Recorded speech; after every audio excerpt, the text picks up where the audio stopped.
이글스필드 가족 여러분, 간밤에 평안하셨는지요?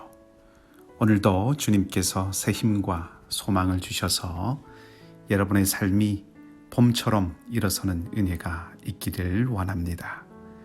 오늘 이 아침에 우리가 함께 나눌 말씀은 요한일서 5장 13절에서 21절까지의 말씀입니다. 요한일서 5장 13절에서 21절까지의 말씀입니다.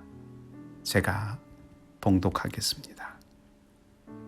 내가 하나님의 아들의 이름을 믿는 너희에게 이것을 쓰는 것은 너희로 하여금 너희에게 영생이 있음을 알게 하려 함이라.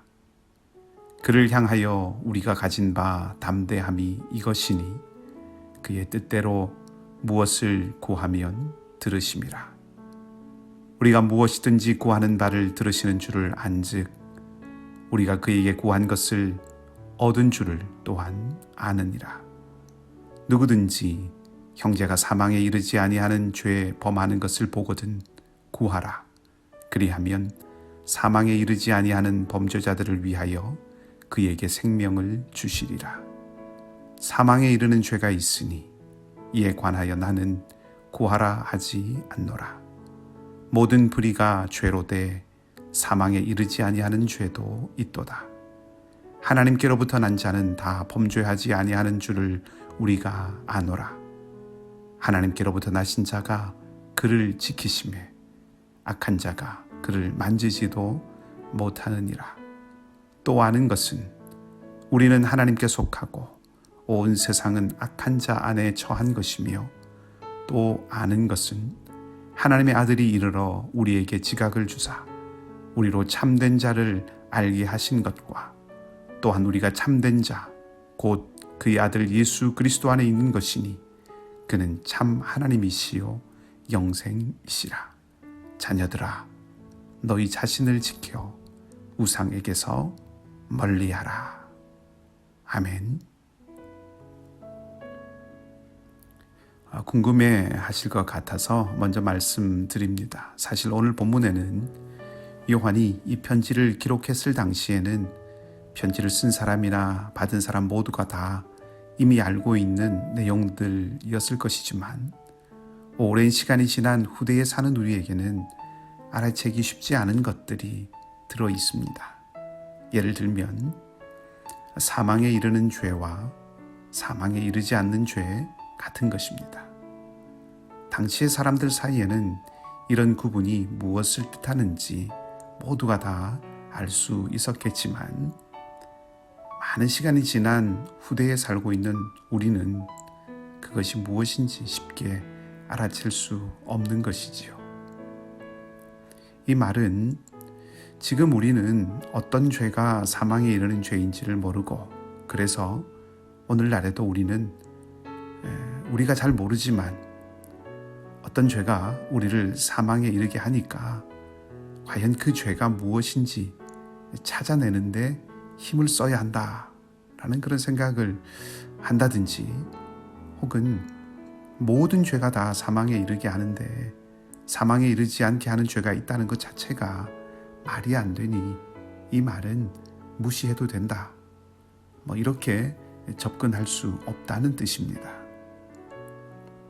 사망에 이르는 죄나 사망에 이르지 않는 죄에 대해서는 매우 조심스럽게 해석해야 합니다. 2000년 교회의 역사를 살펴보면 이 구절에 대한 수많은 해석들이 제한되었습니다. 지금 그런 것들을 다 살펴볼 수도 없고 방금 말씀드렸던 것처럼 그런 죄의 목록을 찾아내는 것은 요한일서 전체를 보았을 때 어쩌면 방향을 잘못 잡는 것일 가능성도 있습니다. 그래서 한편으로 조금 조심스럽긴 하지만 사망에 이르는 죄를 지은 사람 그리고 사망에 이르지 않는 죄를 지은 사람 이 각각이 누구를 의미하는가 하는 것을 생각해 보는 것이 조금 더 나을 수도 있습니다. 오늘 본문을 가만히 살펴보면 사망에 이르지 아니하는 죄를 범한 사람들을 형제라고 말합니다. 말하자면 교회 공동체 안에 있는 사람을 말하는 것이지요. 요한 1서에서 교회 안에 있는 사람은 예수 그리스도를 시인하는 사람입니다. 그리고 예수 그리스도를 시인하지 않는 사람들은 이미 공동체에서 떨어져 나갔습니다. 이들은 영생이 없는 사람들입니다. 아주 조심스럽게 사망에 이르는 죄를 지은 사람은 아마도 이 공동체를 떠나간 사람들을 말하는 것이 아닐까 하고 생각해 볼 수 있는 것이지요. 물론 이것도 하나의 해석입니다마는 죄의 목록을 찾는 것보다는 조금 더 안전한 접근일 수 있습니다. 예수 그리스도를 시인하지 않는 것은 잘못된 가르침을 듣고 그 가르침을 따른 것입니다. 즉, 본래의 복음의 가르침과 또 잘못된 이단의 가르침, 이 둘 사이에서 고민하고 따져보고 또 그래서 의지적으로 복음을 떠나서 잘못된 가르침을 선택했다 하는 말입니다. 한마디로 결단하고 잘못된 길을 선택해서 간 것입니다. 교회 공동체 안에서 바른 가르침으로 권면하고 경고했겠지만 그 모든 시간, 그 모든 과정을 겪으면서 이 사람들은 스스로 의지적으로 예수를 부인하는 일을 선택한 것입니다. 그래서 스스로 생명을 떠나 사망으로 가버린 것이죠. 사망에 이르는 죄를 범했다라고 볼 수도 있는 것입니다. 그러면 교회가 이들을 정죄하고 버렸는가 하는 질문들을 또 해볼 수 있겠지만, 요한이 지금 이 편지를 기록하는 목적은 잘못된 가르침에 교회가 빠져들지 않도록 권고하는 것입니다.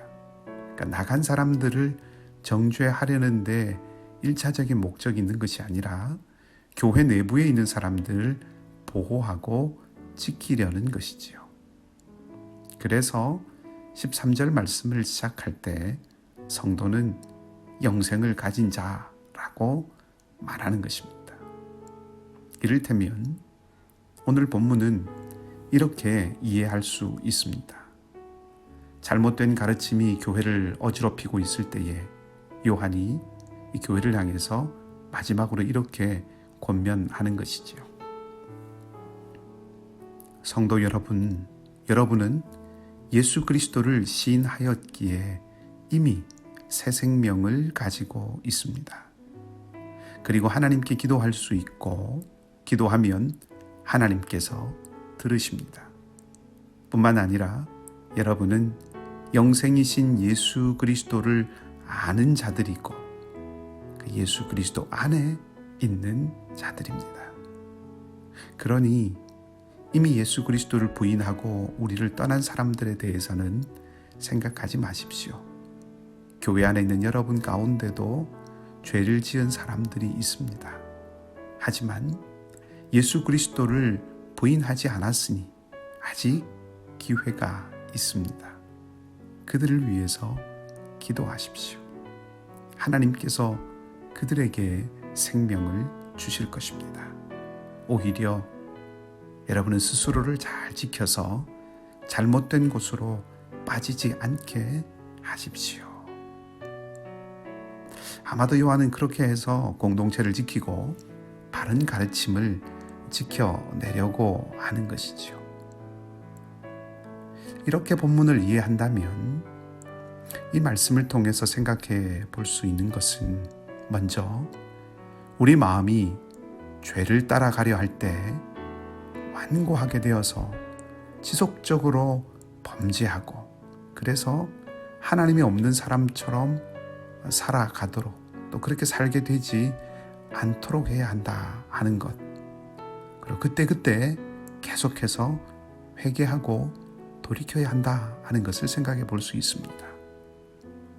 그리고 우리가 그렇게 할 때 이미 요한일서 앞부분에서 확인했던 것처럼 죄를 고백하면 하나님은 우리를 용서해 주셔서 새롭게 또 새롭게 해 주신다는 것입니다.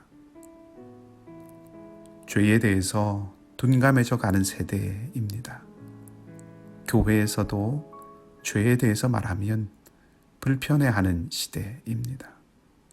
우리의 피곤하고 상하고 지친 마음과 그 삶이 너무나도 커서 위로하고 치유하는 이야기만을 원하는 세대입니다. 그러나 생명은 고백과 고침을 반드시 필요로 합니다. 생명력을 유지하는 일은 보약만 계속 먹는 것이 아니라 적절한 운동과 몸에 좋지 않은 음식을 멀리하는 것도 함께 해야 하는 것이죠. 같은 이치로 영적인 부분도 마찬가지입니다. 우리 하나님 앞에서 진심으로 회개하고 돌이키는 시간들을 가지십시다. 그것이 우리가 늘 새롭게 살아나는 길인 줄 믿습니다. 두 번째는 죄를 짓는 형제를 위해서 기도해야 한다는 것입니다. 이것은 특권과 그 특권의 사용에 대한 것입니다. 요한은 우리가 기도하면 하나님이 들어주신다고 말하고 있습니다.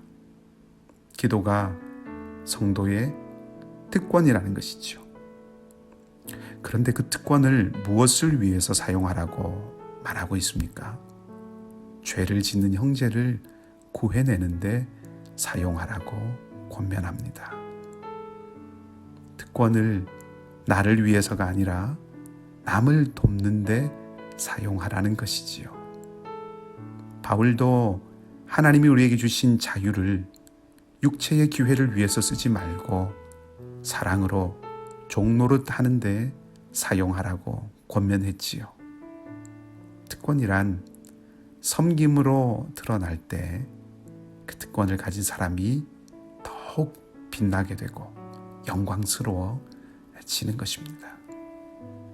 영혼을 구하는 기도, 생명을 살리는 기도의 자리를 만들고 지키는 것만큼 영광스러운 일이 우리에게는 없습니다. 죄인의 생명을 구하시기 위해서 주님이 이 땅에 오셔서 하셨던 그 사역을 이어받아서 행하는 것이기 때문이지요. 우리는 우리의 필요를 위해서도 구해야 하지만 우리가 연약하고 넘어지고 실족하는 형제와 자매들을 위해서 기도하는 그런 긍휼의 사람이 되기를 원합니다. 특권을 기꺼이 이웃을 위해서 사용할 줄 아는 사랑의 사람이 되기를 원합니다. 주님께서 참으로 그러한 사람을 기뻐하실 것입니다. 오늘 우리 자신을 위해서는 회개하고 돌이키십시다. 오늘 형제와 자매를 위해서는 기도하십시다. 그리하여 나도 살고 형제도 살리고 나도 회복되고 자매도 살리는 복된 하루가 되기를 소망합니다. 함께 기도하겠습니다. 하나님,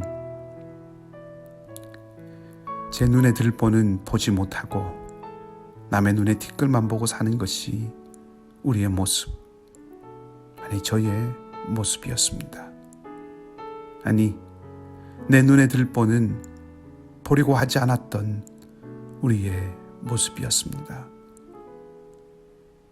주님이 남을 위해서 오신 것이 아니라 나를 위해서 오셨음을 기억하기를 원합니다. 잊지 않기를 원합니다. 불쌍하고 위로가 필요한 내가 아니라 건져내고 씻어내야 할 나를 위해 주님이 오셨음을 고백합니다.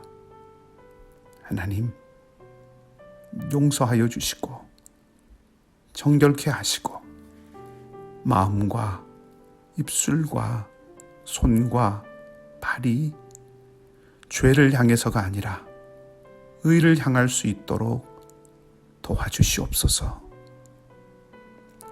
형제의 약함을 보고 기도할 수 있기를 원합니다. 자매의 범죄를 보고 엎드릴 수 있기를 원합니다.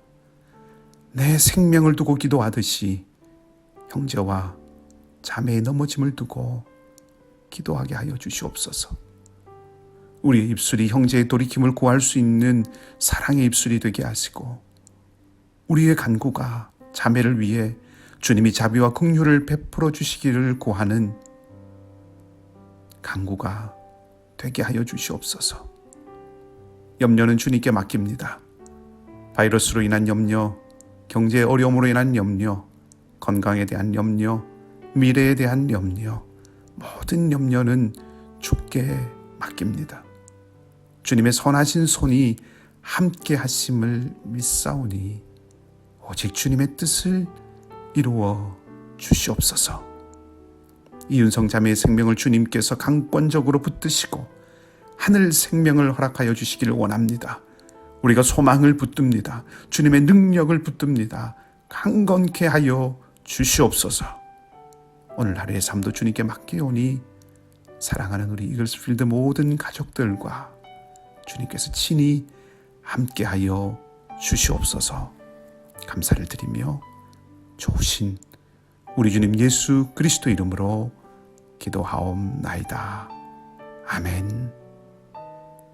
각자 기도하시고 오늘도 믿음으로 승리하는 복된 하루가 되시기를 바랍니다.